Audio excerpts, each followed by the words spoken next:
चलता है attitude. Napoleon में बहुत सी क्वालिटी थी जिसकी वजह से उसे हिस्ट्री का ग्रेटेस्ट जनरल माना जाता है, लेकिन उनकी जो सबसे बड़ी क्वालिटी थी वो थी उनकी बाउंडेस एनर्जी। चैंपियंस के टाइम में वो हर रोज़ 18 से 20 घंटे तक काम करते थे और अगर ज़रूरत पड़ती तो वो कई रातें सोते भी नहीं। उन्हें वार के बारे में हर डिटेल्स पता रहता था।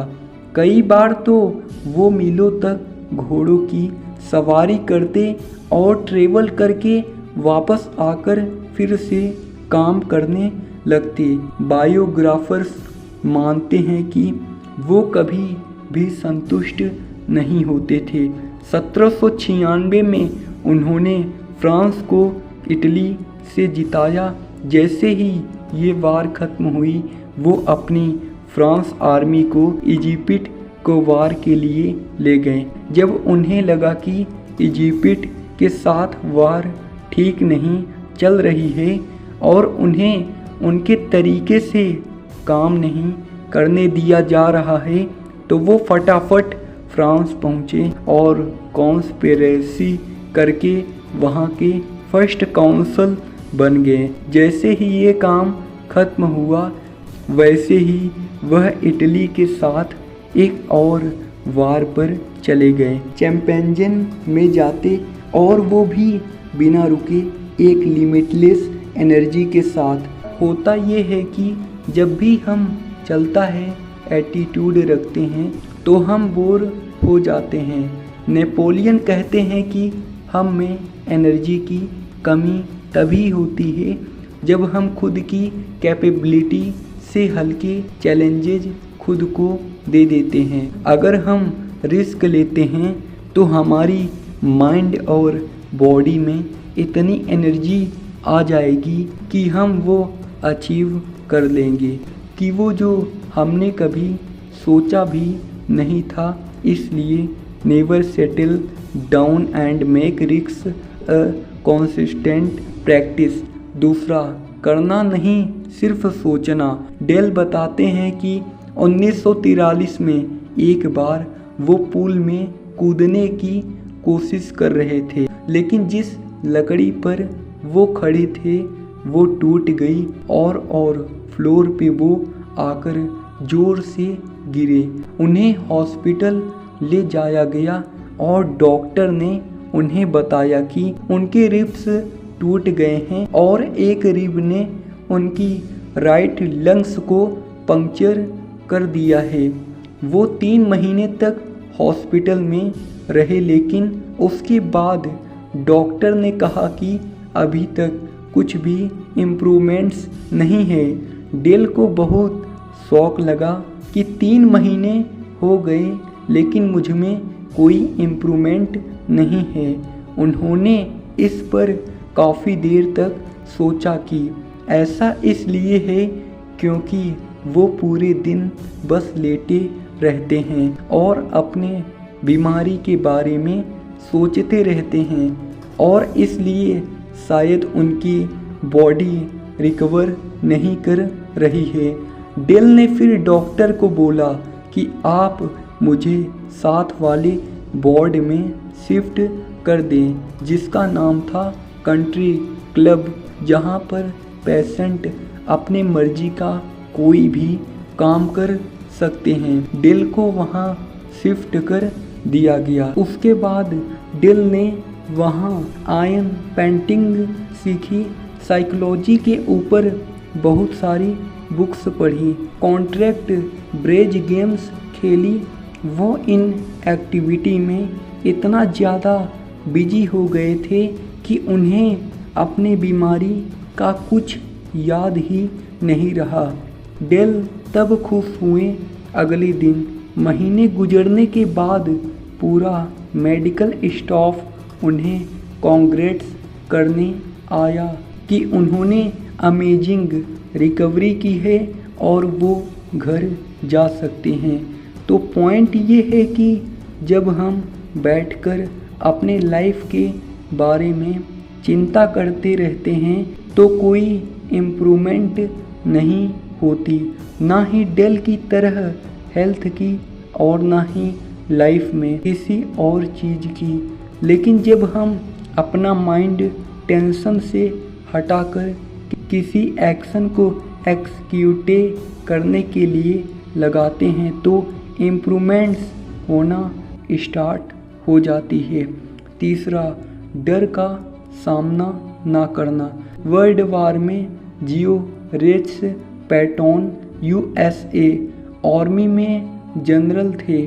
उनके मैक्सिमम फैमिली मेंबर्स भी आर्मी में जनरल और कर्नल की पोजीशन में सर्व करके सिविल वार के दौरान शहीद हुए थे।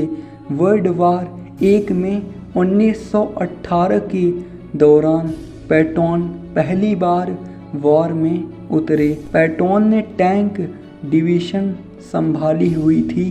पैटोन ने किसी तरह अपनी American infantry army mountain top तक पहुंचा दी, लेकिन तब जर्मन्स उन पर फायर करने लगी, जिसकी वजह से उन्हें और उनकी आर्मी को वहां पर कवर लेना पड़ा।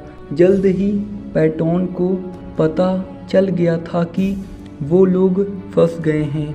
अगर वो पीछे की तरफ जाते हैं तो हिल के साइड से उन पर फायरिंग होगी, और अगर वो आगे बढ़ते हैं तो जर्मनस मशीन गन से उन सबों उन्हें मार देंगे। पैटोन डर गए, उनकी टांगें कांपने लगी, लेकिन फिर उन्हें अपनी फैमिली में उन सब की याद आई जो आर्मी में शहीद हुए थे। पैटोन को ऐसा लगा कि मानो वो सब पैटोन को शहीद होने के लिए बुला रहे हैं। जियोरेट्स पैटोन को लगा कि उन्हें मारना ही है तो मैं पीछे हटकर नहीं बल्कि आगे बढ़कर मरूंगा। पैटोन अपनी आर्मी को ऑर्डर देने के लिए जैसे ही खड़े हुए, उनकी टांग में गोली लगी और वो गिर गए, पर किसी तरह वो सब वहाँ से निकल गए। उसके बाद ये यहाँ तक कि जब वह जनरल भी बन गए, उन्होंने एक आदत बना ली थी कि जब भी किसी वॉर की रिपोर्टिंग लेनी होगी तो वह फ्रंट लाइंस में जाकर खुद ही रिपोर्टिंग लेंगे, ताकि वह बार बार अपने डर पर काबू कर सकें। इस स्टोरी में हमें 2 सीख मिलती है। पहला, डर से छुपने से बेहतर है कि हम डर का सामना करें, क्योंकि डर की वजह से हम फ्रीज हो जाते हैं और कोई भी एक्शन नहीं ले पाते हैं। दूसरी सीख हमें ये मिलती है कि जब हम डर जाते हैं और अपना प्रेजेंस ऑफ माइंड छोड़ देते हैं तो हम सिर्फ खुद की ही नहीं बल्कि अपनी फैमिली, अपनी ग्रुप्स, अपने फ्रेंड्स की नज़रों में भी गिर जाते हैं। अगर हम लीडर हैं तो हमें बहुत से लोग देख रहे हैं, इसलिए हमें अपना कंपोजर रखकर ही डिसीजन लेना चाहिए। चौथा, बहुत ज़्यादा चिंता करना। जोसेफ अपनी स्टोरी बताते हैं कि जब मैं छोटा था तब से ही मैं हर चीज़ के बारे में परेशान रहता था। कई चीज़ें जिनमें मैं परेशान रहता था वो रियल भी नहीं थी। कई बार तो मैं इस चीज़ से परेशान हो जाता था कि कहीं मैं कुछ ऐसी चीज़ें तो नहीं मिस कर रहा जिसके लिए मुझे परेशान होना चाहिए। काफ़ी सालों तक ऐसा ही चलता रहा, लेकिन एक बार मैं अपने दोस्तों के साथ ट्रेन स्टेशन पर था, क्योंकि हमें कहीं जाना था। हमारे ट्रेन आने में कुछ टाइम था, इसलिए मैं एक दूसरे ट्रेन के सामने खड़ा हो गया जो चलने ही वाली थी। मैं उसका इंजन देखने लगा, तभी उस ट्रेन में से एक आदमी उतरा और चिल्लाने लगा, सब ट्रेन में चढ़ गए हैं। उसने थोड़ी देर देखा और जैसे ही ग्रीन लाइट हुई उसके बाद ट्रेन स्टार्ट हो गई और अपनी 2500 किलोमीटर की जर्नी स्टार्ट की। जोसेफ कहते हैं कि पता नहीं क्यों मुझसे ये लाइन कुछ कनेक्ट हो गई। मैं उस ट्रेन और उस आदमी के बारे में सोचता रहा कि वह 2500 किलोमीटर की जर्नी तय करने वाले हैं और उन्हें इसकी फिक्र नहीं है कि क्या पता रास्ते में एक्सीडेंट हो जाए, कुछ डिले हो जाए, ट्रेन में खराबी हो जाए। वो बस चल दिए और मैं लाइफ में बस ये सोचकर टेंशन लेता रहा और हर वक्त ये सोचते रहता कि जब लाइफ में सारी लाइट ग्रीन होगी मैं तभी आगे बढ़ूँगा। लेकिन इस ट्रेन के एग्ज़ाम्पल अब मैंने स्टेशन लेना छोड़ दिया है। जब सिग्नल मिल जाए तो चल पड़ो, जब प्रॉब्लम्स आ जाए उसे तभी हैंडल करो। 5वां, लोगों के बारे में सोचना। यार अगर ये ड्रेस पहन ली तो लोग क्या सोचेंगे? अगर सस्ता सेल फोन लेकर पार्टी में चला गया तो सब मुझे गरीब समझेंगे। अगर मैंने आंटी को बता दिया कि मेरी जॉब नहीं लगी है तो वो क्या सोचेंगी? हम में से हर कोई बहुत ही इनसिक्योर होता है। हमें लगता है कि बस हर इंसान सारे काम छोड़कर हमारे बारे में ही सोच रहा है, जबकि दूसरे इंसान को भी यही लग रहा होता है।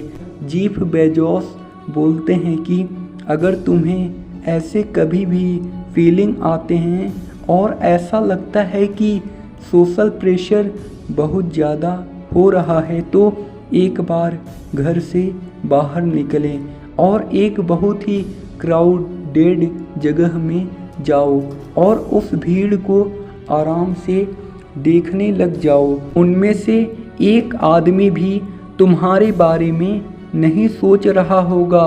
किसी माँ को अपने बच्चे की चिंता होगी, किसी को अपने जॉब की, किसी को अपने स्कूल असाइनमेंट की।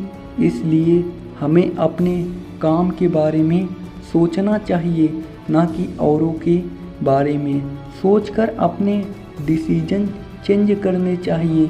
6वां, अपने गोल्स और सीक्रेट्स शेयर करना। नासा के एस्ट्रोनॉट गैरेट रेसिमैन, जिन्होंने एलोन मस्क के साथ काम किया है, वो बताते हैं कि एलोन मस्क हमेशा लोगों की उसी टॉपिक के बारे में बात करते हैं जिनके बारे में उन्हें पता है। फॉर एग्ज़ाम्पल, एलोन मस्क ने गैरेट से कभी भी न्यूरालिंक कंपनी के बारे में बात नहीं करी होगी। गैरेट एक एस्ट्रोनॉट है, ना कि बायोलॉजिस्ट, और ये एक मेथड है जिससे एलोन काफ़ी अच्छे तरीके से अपना टाइम मैनेज करते हैं। लेकिन नॉर्मल इंसान अपने ड्रीम्स हर किसी से शेयर करने लगता है, स्पेशल नेगेटिव लोगों से या उन लोगों से जो उसके ड्रीम्स कभी समझते ही नहीं। और यही रीज़न है जो कि हमें नेगेटिविटी वापस मिलती है, जिससे खुद की गोल्स की तीव्रता कम हो जाती है। इसीलिए चाणक्य ने भी कहा था कि कभी भी अपने गोल्स और अपने सीक्रेट्स किसी के साथ शेयर मत करो। 7वां, गलत लोगों को चुनना। एक स्टडी से पता चला कि मैक्सिमम लोग यंग एज लोग स्मोकिंग के हैबिट्स में फंस जाते हैं। इस यंग एज में उन्हें स्मोकिंग की आदत इसलिए नहीं पड़ती क्योंकि उन्हें धुआं अच्छा लगता है, बल्कि मैक्सिमम को इसकी आदत इसलिए पड़ती है क्योंकि वो किसी गलत इंसान को कॉन्शियस या सबकॉन्शियस अपना हीरो मान लेते हैं। हो सकता है कि वो हीरो किसी गली का गुंडा हो जिसे उस लड़के ने स्कूल समझ लिया, या फिर कोई मूवी का हीरो हो। इसीलिए बेटर यही है कि उसे हम अपना हीरो माने जो हमें ठीक डायरेक्शन में लेकर जाए, और इसके लिए हमें खुद को उसी कंटेंट को एक्सपोज करना है जिससे हमारी ब्रेन की प्रोग्रामिंग बेटर तरीके से हो, जैसे कि महान लोगों की बुक्स या उनकी कंपनी, तभी हम इम्प्रूव कर सकते हैं। तो दोस्तों, आज हमने 7 आदतें देखी जो हमारी लाइफ को बर्बाद कर सकती हैं।